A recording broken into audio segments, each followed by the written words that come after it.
Dress રાખો છો? હા લે તું અહીંયા. હા તારી યારે છુટકારો મેળા પછી મેં આ દુકાન ચાલુ કરી છે. મારી ઘરવાળી જો આગળ બેઠી. એવું હે એમ ને? હું ડ્રેસ લેવા આવી હતી. હા તો જા મારી ઘરવાળી આગળ અને ગમે એવા ડ્રેસ લઈ લે, પણ પૈસા દેવા પડશે હો. મારી જેમ ફોટો ન બતાવતી તું આપણો જૂનો. ના હું તારી જેમ ફોટો નહીં બતાવું હો.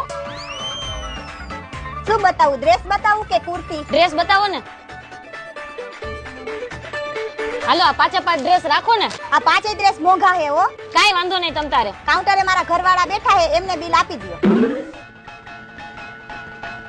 આનું બિલ બનાવી નાખ અને સ્કેનર આપ એટલે પેમેન્ટ કરી દો. 5 ડ્રેસના 10,000 રૂપિયા થાય છે. કરી દે આમાં પેમેન્ટ. અને ફોટો નો બતાવતી હો, યાદ હે ને તને? ના ના ફોટો નહીં બતાવું, મને યાદ જ છે.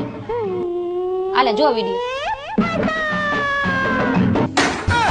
મને ખબર જ હતી તારી દગો તે પહેલાય કર્યો હતો ને અત્યારે કર્યો. હા તો થઈ ગયું ને પેમેન્ટ કે બતાવું આગળ વિડિયો? હા થઈ ગયું પેમેન્ટ.